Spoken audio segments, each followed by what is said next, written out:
Doctor Shafiqur Rahman, আপনাকে আন্তরিক ধন্যবাদ এবং কৃতজ্ঞতা, আমাদের সাথে আপনি যুক্ত হয়েছেন। আমাদের সাথে আরও থাকছেন মির্জা ফখরুল ইসলাম আলমগীর, যাকে আমরা একজন পরিচ্ছন্ন রাজনীতিবিদ হিসেবে জানি। তাকে আজকের অনুষ্ঠানে পেয়ে আমরা স্বাগত জানাই, আপনাকে আন্তরিক কৃতজ্ঞতা জানাই যেন মির্জা ফখরুল ইসলাম আলমগীর আপনি আমাদেরকে সময় দিয়েছেন এবং আমাদের সাথে যুক্ত হয়েছেন। অনেকেই বলে থাকেন যে বাংলাদেশে রাজনীতি করতে হলে ভারতের সাথে একটা বড় সম্পর্ক রেখে রাজনীতি করতে হবে। আপনার কাছে কি মনে হয় এই সময় ভারতের সাথে বড় সম্পর্ক কারা রাখতেছেন এবং জামায়াতে ইসলামীর সাথে ভারতের সম্পর্ক আসলে কেমন? প্রথম কথা হলো যে রাজনীতি কার জন্য? রাজনীতি আমার মাটি এবং মানুষের জন্য। সুতরাং আমার সম্পর্কটা হবে জনগণের সাথে, আমার সম্পর্ক হবে আমার মাটির সাথে। এটা আমার 1 নম্বর প্রায়োরিটি। 1 নম্বর প্রায়োরিটিকে তার জায়গায় রেখে দুনিয়ায় যারা বন্ধু হয়ে এগিয়ে আসবেন দেশ এবং জনগণের কল্যাণে, আমরা সবাইকে স্বাগত জানাবো, অভিনন্দন জানাবো এবং বুকে ধারণ করব। কিন্তু যদি এই সম্পর্ক রাখার অর্থ এটি হয় যে কোনো রাষ্ট্রের আনুকূল্য নিয়ে অথবা রাষ্ট্রকে সন্তুষ্ট রেখে কোনো ধরনের রাজনৈতিক কর্মকাণ্ড পরিচালিত হবে, আমরা তার সম্পূর্ণ বিরোধী। ওকে, এই ক্ষেত্রে কেউ কেউ বলতেছেন যে বিএনপির সাথে ভারতের একটি সম্পর্ক দেখা যাচ্ছে, আবার কেউ কেউ উল্টোটা বলতেছেন ডক্টর মোহাম্মদ ইউনূস ভারতের সাথে সম্পাদিত শেখ হাসিনা সরকারের কোনো চুক্তি আলোর সম্মুখে আনছেন না এবং তার কোনোটিই বাতিল করছেন না, কারণ ডক্টর মোহাম্মদ ইউনূস সরকারেরও ভারতের সাথে একটি নিবিড় এবং প্রবল সম্পর্ক রয়েছে। আপনি এই দুটি কিভাবে বিবেচনা করেন যে বিএনপির সাথে কি আসলে ভারতের একটি প্যাক্ট আছে? ডক্টর মোহাম্মদ ইউনূস কি ভারতের কাছে মুখে যাই বলুন খুবই নতজানু সরকার? মানে হোয়াট ইজ আপনার বিশ্লেষণ একটু শুনতে চাই। আসলে প্রথমটা আপনি যেমনটি শুনছেন আমিও তেমন শুনতেছি, আমার কাছে এর কোনো ডকুমেন্ট নাই। আর দ্বিতীয়টা যেটা বলতেছেন ডক্টর ইউনূস সাহেবের ব্যাপারে, আমি এর কোনো আলামত দেখতে পাচ্ছি না। আপনি কিন্তু যে কোনো জায়গাতে এক ধরনের সমন্বয়ের প্রত্যাশী একজন মানুষ, ক্ষমা করার পক্ষে একজন মানুষ। আপনি সর্বশেষ যে আওয়ামী লীগের রাজনীতি নিষিদ্ধ করা হলো এবং দলকে আসলে তার সকল কার্যক্রম নিষিদ্ধ করা হলো, এইটা নিয়ে আমরা দেখেছি যে আপনার দলকে যারা সমর্থন করেন তারাও সেই নিষিদ্ধের দাবি করেছেন, কিন্তু আমি আপনার পার্সোনাল মতামত জানতে চাই যে আপনি এটা আসলে লাইক করেছেন কিনা, বা আপনি এটা পছন্দ করেছেন কিনা, বা আপনার যদি একক ক্ষমতা নেয়ার মানে সিদ্ধান্ত নেওয়ার আপনি আপনার একক সিদ্ধান্ত প্রয়োগ করতেন তাহলে আপনি এটা করতেন কিনা? দেখেন, এখানে অনেকগুলা বিষয় আমাকে ইদানিং ফরেন মিশনের যারা বাংলাদেশে আছেন, এনভয় বা আপনার রাষ্ট্রদূত যারা আছেন, তারাও জিজ্ঞেস করেন যে ন্যাশনাল রিকনসিলিয়েশনের একটা জায়গা থাকা উচিত কিনা। আমি বলি অবশ্যই উচিত। তবে বিষয়টা হলো যে আমাদের ওন্ড গুলা একদম তাজা, ট্রমা গুলা এখনো মেন্টাল এবং ফিজিক্যাল ট্রমা এখনো বিদ্যমান। হাসপাতালের বেডে এখনো রয়ে গেছে ইনজিওর্ড পার্সন গুলো। শহীদ পরিবারের অনেকেই তাদের আপনজনের লাশও এখন পায় নাই, লাশের সন্ধান বা কবরের সন্ধানও পায়নি। সো এটা একদম তাজা একটা বিষয়। যেমন আমরা যদি সাউথ আফ্রিকার কথা ধরি, তাহলে ডিকেডস আফটার ডিকেডস এটাকে হিলিং করতে, রিকনসিলিয়েশনে আনতে সময় লেগেছে। অতএব মিনিমাম একটা সময় দিতে হবে। আওয়ামী লীগের ক্ষেত্রে কি হয়েছে? তাদেরকে নিষিদ্ধ করা হয়নি, তাদের কার্যক্রমের উপরে মানে নিষেধারোপ করা হয়েছে, তারা ফাংশন গুলা করতে পারবে। 15.5 বছর তো তারা সুযোগ পেয়েছিলেন। এই দেশে ফেয়ার ডেমোক্রেসি তারা চাইলে কিন্তু কালচার করতে পারতেন এবং ইতিহাসে স্মরণীয় হয়ে থাকতে পারতেন। কিন্তু আসলে আপনিও তো তাদের অনেক কর্মকাণ্ডের প্রতিবাদ করেছেন অত্যন্ত জোরালো ভাবে। আগের আপনার ঠিকানা থেকে, বর্তমান ঠিকানা থেকে, সব জায়গা থেকে আপনি যেখানে যখন ছিলেন আপনি করেছেন। কেন করলেন? এই জিনিসগুলো অ্যাকসেপ্টেবল ছিল না, এই জন্যই তো করেছেন। তো তারা তো 15.5 বছর মানুষকে তাদের কোনো ডেমোক্রেটিক এবং পলিটিক্যাল রাইট দেয় নাই। জাস্টিস পাওয়ার রাইটটাও তারা স্ন্যাচ করে নিয়েছিল। এই ধরনের সবগুলা রাইটই তো কার্যত তারা কেড়ে নিয়েছিল। আপনি যদি প্রেসের কথা বলেন, এখন তো অ্যাটলিস্ট যখন তখন যাকে তাকে প্রধান উপদেষ্টাকে একটা কথা বলেছে ঢুকাই দাও, মামলা একটা দিয়ে তাকে সাথে সাথে ঢুকাই দাও, এই কাজ তো এখন হচ্ছে না। আয়নাগরের ঘটনা তো এখন একটু হইতেছে। মাননীয় আমির, একজন ইউটিউবার আছেন সাব্বির, তাকে জেলে দিয়ে দেওয়া হয়েছে প্রধান উপদেষ্টাকে কি জানি বলছে। না, আমি বলতেছি সেটা আমি বলছি যখন তখন হচ্ছে না, ঘন ঘন হচ্ছে না, দুই একটা কেস হইতেই পারে, এটা এক্সেপশন। কিন্তু আগে তো এটা ছিল প্র্যাকটিস এন্ড র্যান্ডম, এটা কিন্তু এখন হচ্ছে না। তারপরে তারপরে আপনি দেখেন যে আয়নাগরের যে বিষয়টা, মানুষকে ধরে নিয়ে ঢুকাই দাও, হোয়ার অ্যাবাউট কেউ জানে না, তার ফ্যামিলি জানে না যে মানুষটা বেঁচে আছে নাকি মরেই গেছে। যদি মরে যায় তার কবর কোথায়, আদৌ জীবনে দেখবো কিনা তার কবরটা, সেটাও তো প্রশ্ন। এরকম তো ঘটনা ঘটেছে। এবং যাদেরকে আয়নাগরে নেওয়া হয়েছে তারা কিন্তু সবাই ফিরে আসেননি, তারা অনেকেই এখনো আমরা জানি না তারা কোথায় আছে, আদৌ বেঁচে আছেন কিনা। তো এগুলা তো এখন হচ্ছে না। আর বায়বীয় মামলা যেটা বলা হয় সরকারের পক্ষ থেকে, এখন সরকারের পক্ষ থেকে সেরকম মামলা নেই। এখন মামলা হচ্ছে পলিটিক্যাল যারা বিভিন্ন পার্টিজ আছেন তারা, সেই ক্ষেত্রে এক এক দলের এক একটা দৃষ্টিভঙ্গি। আমাদের দৃষ্টিভঙ্গি হচ্ছে যে ফর ফেয়ার জাস্টিস কমপ্লেইনটা পুরো অ্যাট্রোসিটি করেছেন যারা এটার পারপিটেটর, তাদেরকে ডিরেক্ট যারা আছেন তাদেরকে বাদ দিয়ে আমরা কোনো মামলায় কাউকে আসামি করিনি। এই জন্য আমাদের মামলায় শত শত কোনো আসামি নেই। অন্যান্য সংস্থার বা দলের বা অথরিটির থাকতে পারে। তো এই জিনিসগুলোর কিছুটা হলেও ডেভেলপমেন্ট হয়েছে, কিন্তু আরো অনেক হওয়ার প্রয়োজন আছে এবং সুযোগ আছে। এই ক্ষেত্রে আমি শুধু একটা লাইন করে একটু বোঝার জন্য, যে মানে আওয়ামী লীগ নিষিদ্ধ করা হয় নাই, আওয়ামী লীগের কার্যক্রম নিষিদ্ধ করা হয়েছে, দুইটার মধ্যে তফাৎ কি আসলে? মানে তারা মানে কি করতে পারবে আর কি করতে পারবে না, মানে একজন আওয়ামী লীগ কি করতে পারবে এখন? মানে আমার একটা আন্ডারস্ট্যান্ডিং হচ্ছে আওয়ামী লীগ নিষিদ্ধ, তা আপনি বলতেছেন না দুইটার মধ্যে একটু তফাৎ আছে। তফাৎটা কি আসলে? দেখেন, নিষিদ্ধ তো আমাদেরও করা হয়েছিল, তাই না? এবং একবার না, আমাদের এই সংগঠনের জন্মের পরে দফায় দফায় আমাদেরকে নিষিদ্ধ করা হয়েছে। নিষিদ্ধ যখন কোনো সংগঠনকে করা হয় তখন এই সংগঠনের ব্যক্তিরাও বিভিন্ন ধরনের সমস্যায় পড়ে যান, এর সাথে রিলেটেড ব্যক্তিরা। এমনকি তাদের স্বাভাবিক জীবনযাত্রাটাও তাদের পক্ষে চালায় নেওয়া সম্ভব হয়। তারা যদি সমাজের কোনো ক্রিমিনাল ব্যক্তি নাও হয়ে থাকেন, তবুও তাদের উপরে সমস্যা আরোপ হয়েছে। কিন্তু যখন কার্যক্রম নিষিদ্ধ থাকবে তখন ওই পলিটিক্যাল কার্যক্রমগুলো ছাড়া বাকি জীবনের সবই তো তারা করতে পারবে, করছে তো। আচ্ছা, তারা তো এই দেশ ছেড়ে সবাই তো আর চলে যাননি, সবাইকে জেলেও ঢুকানো হয়নি। এইটা একটু পরিষ্কার হয়েছে। জনাব যুদ্ধপরাধের মামলায় জামাত নেতা এটিএম আজহারুল ইসলাম খালাস পাওয়ার পর আপনি একটি সংবাদ সম্মেলনে বলেছেন, জামায়াতে ইসলামী বা তার কোনো নেতাকর্মীর মাধ্যমে কেউ ক্ষতিগ্রস্ত হয়ে থাকলে তার কাছে নিঃশর্ত ক্ষমা চাই। এই ক্ষমা প্রার্থনায় কি ৭১ মুক্তিযুদ্ধের সময়টাও আছে কিনা সেটা সেদিন আপনি স্পষ্ট করেননি, আজকে এটা স্পষ্ট করবেন? মানে আপনি, অনেকেই প্রশ্ন করছেন যে জামায়াতের মাননীয় আমির ক্ষমা কিসের জন্য চাইলেন? মানে ৪৭-এর পর থেকে শুরু করে আজকে পর্যন্ত, শুধু ৭১ না, ৪৭-এর পর থেকে শুরু করে আজকে পর্যন্ত আমাদের দ্বারা যত মানুষ যত জায়গায় কষ্ট পেয়েছে, কেউ যদি ক্ষতিগ্রস্ত হয়ে থাকে, সেই মানুষগুলো তাদের সকলের কাছে আমি বিনা শর্তে ক্ষমা চেয়েছি। কেন ক্ষমা চেয়েছি? আমরা মানুষ, ইন্ডিভিজুয়াল মানুষ যেমন ভুল করতে পারে, মানুষের সমষ্টি একটা দলেরও বিভিন্ন ভুল সিদ্ধান্ত থাকতে পারে। কোনটা ভুল কোনটা সঠিক ইতিহাস এটা নির্ধারণ করবে। আজকে যেটাকে ভুল বলা হচ্ছে কালকে এটাই হয়তো সবচেয়ে বড় সঠিক হিসাবে প্রমাণিত হবে। আর ইতিহাসের পালাবদলে রাজনীতিতে সবাই জিতে না, কেউ জিতে কেউ হারে।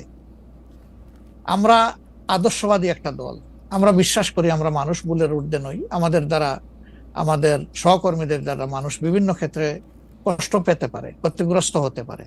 আমি সব কিছুর জন্য কোনো শর্ত আরোপ না করেই মাপ চেয়েছি। ওকে, মানে ৪৭ এবং মাপ চাওয়ার মধ্যে কোনো পরাজয় নাই, অবশ্যই নাই।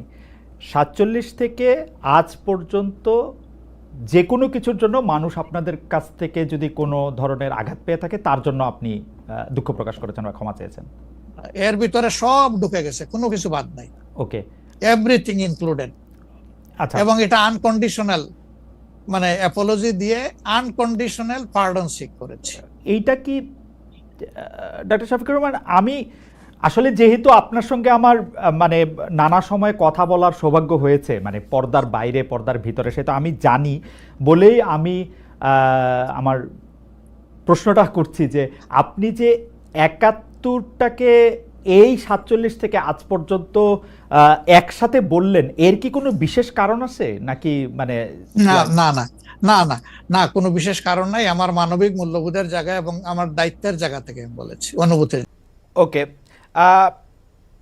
গত 15 বছরে আওয়ামী লীগের শাসনকে যে ফেসিবাদী বলা হচ্ছে এবং তার যে পালিয়ে যাওয়াটা, যেটি আসলে আপনি এখন বর্ণনাও করলেন, দুর্নীতি, তারপরে নানা ধরনের নানা কারণে, কিন্তু তার পেছনে আপনাদের আমলে যে 20 বছর আগে 21 আগস্টে গ্রেনেড হামলা, বিচারকদের বয়স বাড়িয়ে তত্ত্বাবধায়ক সরকারকে প্রশ্নবিদ্ধ করার মাধ্যমে শেখ হাসিনাকে কর্তৃত্ববাদী শাসনের দিকে নিয়ে যাওয়া, এ নিয়েও আসলে নানা ধরনের আলোচনা আছে। এই দুটি ঘটনা যদি হাইন্ডসাইট আপনি একটু দেখেন, যে মানে যেগুলি হচ্ছে ক্রাইমের ঘটনা, অর্থাৎ হচ্ছে 21 আগস্টের গ্রেনেড হামলা, 10 ট্রাক অস্ত্র, আবার অন্যদিকে তত্ত্বাবধায়ক সরকার ব্যবস্থাটাকে একটা এরকম জায়গায় নিয়ে যাওয়া, এই দুটিকে আপনি আপনার মূল্যায়ন আমরা একটু শুনতে চাই যে দুটি। আপনার 21 আগস্টের যে ঘটনা, এই ঘটনার সঙ্গে বিএনপিকে জড়িত করা এবং বিশেষ করে তারেক রহমান সাহেবকে জড়িত করা, এটা পুরোপুরি ভাবেই রাজনৈতিক উদ্দেশ্য প্রণোদিত। এটা কোনো মতেই বিএনপি এর সঙ্গে জড়িত তো নয়ই, বরঞ্চ আমি মনে করি যারা বিএনপিকে শত্রু হিসেবে চেনে তারা জড়িত, এবং এখানে বেনিফিশিয়ারি কারা হয়েছে সেই বিষয়টা আমাদেরকে অবশ্যই লক্ষ্য রাখতে হবে। 21 আগস্টের মামলায় who was the beneficiary? Beneficiary was Awami League. কারণ বিএনপি ক্ষমতায় থেকে সে এমন কোনো ঘটনা ঘটাবে কেন যে ঘটনাটা তার বিপক্ষে যাবে? এটা গেল 1 নম্বর। আর আপনি যে প্রসিডিংস গুলো দেখেন সমস্ত, আপনি তো একসময় বিচার বিভাগের মানুষ ছিলেন, দেখবেন যে তারেক সাহেবকে এখানে জড়িত করা হয়েছে 4টা আপনার আইও চেঞ্জ করার পরে। সর্বশেষ যে আইও নিয়ে আসা হয়েছে সে হচ্ছে আওয়ামী লীগ দলীয় ভুক্ত কাহার এখন, যে আপনার নিজে থেকেই তাদের মানে নির্দেশে সে এই চার্জশিটটা করেছে, যেটা কোনো সম্পর্ক নেই। অন্যদিকে যে আপনার মূল আসামি ছিল, ভদ্রলোকের নাম আমি বলে যাচ্ছি, মৌলানা মুফতি মোহাম্মদ, তিনি তাকে দিয়ে 164 দিন তাকে টর্চার করে তাকে দিয়ে একটা আপনার স্টেটমেন্ট করিয়ে নিয়েছিল। পরে দেখা গেছে যে উনি নিজেই সেটাকে আবার ভোগ করেছেন, বলেছেন যে এটা আমার কাছে আমাকে টর্চার করে নেওয়া হয়েছে। এবং দেখেন কিভাবে কি মারাত্মক ঘটনা, কোথায় চলে গিয়েছিল সবকিছু। এবং he was hang before the trial was complete. তো যে প্রধান আসামি তাকে আপনি আগেই অন্য একটা মামলাতে ঝুলিয়ে দিলেন যাতে আসল সত্যটা বেরিয়ে নিয়ে আসে। তো এই কথাগুলো কিন্তু কেউ আপনার ইনভেস্টিগেটিভ জার্নালিজম করে না, যার ফলে এই বিষয়গুলো আসে। আপনারা পলিটিক্যালি জিনিসটাকে নিয়ে চেষ্টা করেন, ওটা দিতে why did you try to go deep into it? আমি বলি, শেষ করি প্লিজ। জি জি জি প্লিজ। ইনভেস্টিগেটিভ জার্নালিজমটা সিরিয়াসলি করেন এবং এটাকে ফাইন্ড আউট করেন যেটা আসলে ব্যাপারটা কি ছিল। সেটা করছেন না, করছেন যে বিএনপি কিন্তু সব করার জন্য করছেন। এটাকে আমি মনে করি এটা এক ধরনের রাজনৈতিক উদ্দেশ্য প্রণোদিত। ওকে ওকে, আমি ইনভেস্টিগেটিভ জার্নালিজমের প্রসঙ্গে মানে আমি আপনাকে মাঝখানে ইন্টারাপ্ট করতে চাইনি, আমি শুধু বলতে চাইছিলাম যে এইটা তো আসলে আমাদেরও সীমাবদ্ধতা থাকে, ইনভেস্টিগেটিভ জার্নালিজম যে আমরা করতে পারি নাই, কিন্তু এই কথাও তো সত্য যে বিএনপির আমলে আমরা একটা 21 আগস্টের গ্রেনেড হামলার পরে আমরা একটা জজ মিয়াকে দেখেছিলাম, যে জজ মিয়া একটা বানানো হতে পারে। আমি ধরে নিচ্ছি সেটা আপনারা মনে করছে যে ভুল, আমিও ভুল ধরে নিচ্ছি, কিন্তু আপনারা তো পারতেন এখানে একটা ইনভেস্টিগেটিভ জার্নালিজম করে আসল সত্যটা উদ্ঘাটন করতে, সেটা তো করেনি। আমি আপনাকে আসল সত্যটা বলছি, সেটা আমি বললাম। আপনি এই জিনিসগুলো তো আপনারা কখনোই তুলে ধরবেন না যে 4 বার তার আইও চেঞ্জ করা হয়েছে, কখনোই তুলে ধরবেন না যে কার আকাঙ্ক্ষা দেওয়া হয়েছে যে আওয়ামী লীগের নমিনেশন চেয়েছিল, অবশ্যই তুলে ধরবেন, কখনোই তুলে ধরবেন না যে মুফতি মাহমুদকে বিচার শেষ হওয়ার আগে থেকে আপনার ফাঁসি দেওয়া হয়েছে। তো দিজ আর দ্য এভিডেন্সেস, যেখানে আপনি পরিষ্কার বুঝবেন যে একটা শুধুমাত্র সাজানো মামলা, তাকে এখানে জড়িত করার জন্য এই কথাগুলো এসেছে। তত্ত্বাবধায়ক সরকার ব্যবস্থা বাতিল করার জন্য বা তত্ত্বাবধায়ক সরকার ব্যবস্থাকে প্রশ্নবিদ্ধ করার জন্য বিচারকদের বয়স বাড়ানো এবং একজন বিচারপতিকেই আসলে তত্ত্বাবধায়ক সরকার ব্যবস্থার প্রধান করার লক্ষ্য নিয়ে সেইটা করার কারণে বিচার মানে এই পুরো বিধানটাই এটা দিস ইজ ইওর ন্যারেটিভ, এটা আমাদের ন্যারেটিভ নয়। আচ্ছা, আমরা মনে করি যে ওই সময় প্রয়োজন ছিল আপনার বয়স বাড়ানোর ব্যাপারটা, ওটা বাড়ানো হয়েছিল। ইট মে নট ওয়ার্ক, সেটা অন্য কথা। একটা জিনিস আপনি আবার ভুলে যাবেন না যে 1/11 আগে চক্রান্তটা একটা হয়েছিল। সে চক্রান্ত হচ্ছে যে আপনাদের সেই 9/11 ঘটেছিল তার আগে। আর এখানে আপনার কিছু পশ্চিমা দেশ একসাথে হয়ে চুইজডে ক্লাব তৈরি করেছিল, একই সঙ্গে ভারতবর্ষ তার সঙ্গে যুক্ত হয়েছিল, এবং তাদের মূল টার্গেটটা ছিল যে জাতীয়তাবাদী শক্তিকে এখান থেকে নির্মূল করা। এবং যেহেতু তারেক রহমান সাহেব জাতীয়তাবাদী শক্তির উঠতি নেতা ছিলেন, হি ওয়াজ দ্য রাইজিং লিডার, সুতরাং তাকে আপনারা মেলাইন করার জন্য, তার ভাবমূর্তি নষ্ট করার জন্য একটা পরিকল্পিতভাবে এই চক্রান্তগুলো করা হয়েছে এবং এই ক্যাম্পেইনটা চালানো হয়েছে, হুইচ ইজ টোটালি পলিটিক্যাল। অন্তর্বর্তীকালীন সরকার আসলেই আমরা আহ, আমরা আমরা আমরা আমরা দেখি যে এইটার সাথে আসলে নানান আশকথা পাশকথা যুক্ত হয়। আপনি যেটিকে আন্তর্জাতিক চক্রান্তের কথা আগের সরকার মানে 2007 সালের সরকার সম্পর্কে বললেন, এবার অন্তর্বর্তীকালীন সরকারের আগমনটাও কি আপনার কাছে একটা চক্রান্তের বিষয় বলে মনে হয়? কারণ আমরা দেখি যে প্রশ্নই উঠতে পারে না, প্রশ্নই উঠতে পারে কারণ না। আমরা দেখেছি যে কারণ জি এবারকার অন্তর্বর্তী সরকারের যে আগমন, এটা একটা জনগণ ছাত্রদের একটা সম্মিলিত আপনার আন্দোলন, একটা আপনার অভ্যুত্থানের ফলে। এখানে আপনি চক্রান্ত দেখছেন কোথায়? আমি এটাকে দেখছি যে এটা একটা বাংলাদেশের জনগণের একটা পুরোপুরিভাবে একটা বিপ্লবের আকাঙ্ক্ষা থেকে এটা এসেছে, এবং সেখান থেকে এসেছে যে they want to get rid of this fascist government, Hasina government, the murderer. তার বিরুদ্ধে আজকে আপনার জনগণ ফুঁসে ওঠে। আপনি চিন্তা করে দেখেন, আপনি তো দেশে ছিলেন না, সেই সময় যদি দেশে থাকতেন তাহলে দেখতেন শিশু, নারী, বৃদ্ধ কেউ ঘরে ছিল না, সব বেরিয়ে পড়েছিল। কারণ এই ফ্যাসিস্ট আমেরিকার হাতে প্রায় শত শত হাজার হাজার ছেলে মেয়েরা নিহত হয়েছে, হত্যা করেছে। না, দেশে না থাকলেও আমি আসলে এই খবরগুলি সবসময় দেখছিলাম আমার নিজস্ব সোর্স থেকে। আমাদের লোকজন এখন তো আমি মনে করি যে আমাদের সকলের উচিত, যারা আমরা দেশকে ভালোবাসি, গণতন্ত্রে বিশ্বাস করি, আমাদের এই বিষয়গুলোকে হাইলাইট করা। আমরা ফ্যাসিস্টদের যে বয়ান, যে বক্তব্য, সেই বক্তব্য যেন ফিরে না যায়। না, অবশ্যই আপনি যে প্রশ্নগুলো আনলেন, এর সবই হচ্ছে আপনার ফ্যাসিস্টদের বক্তব্য। ওকে, আমি ওই সময়কার কথায় আমি আপনার কথায় একমত যে এই বয়ানগুলি আওয়ামী লীগ আসলে গত 15 বছর ধরে বিভিন্নভাবে বিভিন্ন মাধ্যমে এটা দিতে চেষ্টা করেছে। আমরাও আপনার মাধ্যমেই বা বিএনপির শীর্ষ নেতৃবৃন্দের মাধ্যমে সেটি আসলে আপনাদের অবস্থান জানতে চেয়েছি। আপনারা কনসিস্টেন্টলি আপনাদের অবস্থান জানিয়েছেন। আমি এই সময়কার কথায় আসি। এইবারের যেটিকে আপনি জনগণ এবং ছাত্রদের আন্দোলন আপনি বলছেন, যে আপনার কাছে কি মনে হয় না যে এই আন্দোলনটি বিএনপির নেতৃত্বে হলে, বা বিএনপি যত বছর ধরে এই আন্দোলনটি করতেছিল সে বিএনপির নেতৃত্বে যদি আন্দোলনটি সফলতা পেত, তাহলে আসলে এই যে সরকার এবং সরকারের মধ্যে যে বিভিন্ন দুর্বলতার কথা আমরা শুনছি নানাভাবে, সেটি হতো না? আবার অন্যভাবে প্রশ্ন করলে, যে এই আন্দোলনটিতে যে বিএনপি নেতৃত্ব দিয়ে সফল হতে পারলো না, সেইটাকে আপনি কিভাবে মূল্যায়ন করেন? দুটো জিনিস। একটা হচ্ছে যে এখানে আপনার বিএনপি নেতৃত্বে হলে অনেক ভালো হতো, বিএনপির নেতৃত্বে হয়নি এ কথাটা বলছেন কেন? বিএনপি তো এর মধ্যে শেষ দিন পর্যন্ত, শেষ মুহূর্ত পর্যন্ত ছিল এই আন্দোলনে। এই ছাত্র জনতার আন্দোলন শুরু হয়েছে 2 মাস হলো, তার আগে তো আমরা মাঠে, এবং আমরাই আপনার মরেছি, আমরা জেলে গেছি, আমাদের 60 লক্ষ লোকের বিরুদ্ধে মামলা হয়েছে, আমাদের 700-এর উপরে মানুষ আপনার গুম হয়ে গেছে, ইলিয়াস আলী সহ। এইটা তো আমরা, আমাদের 15 বছর ধরে এটা চলছে, এবং অকথ্য অত্যাচার নির্যাতন আমাদেরকে সহ্য করতে হয়েছে। এবং ছাত্ররা যখন এসছে, তখন আপনার তারা যে প্রথমে কোটা আন্দোলন, তারপরে সেই হত্যা, পরে সাথে সাথে তারা আপনার এক দফা আন্দোলনে গেছে। We have given total support to them. আপনি সেই সময়কার পত্রিকাগুলো দেখুন, আমার বক্তব্যগুলো দেখুন। আমি প্রতিদিন সেই সময় আপনার প্রেস কনফারেন্স করেছি ওই কয়েকটা দিন, এবং ওই দিন সম্পূর্ণ আমি ছিলাম। আমরা এখানে বিভক্তি আনতে চাই না। আমরা এখানে মনে করি, এটা বিভক্তি না। আমি আমার বক্তব্যটা শেষ করে ফেলি ভাইয়া। জি জি, প্লিজ প্লিজ। এটা হচ্ছে যে এই বিষয়টাকে আমরা এক করে দেখতে চাই।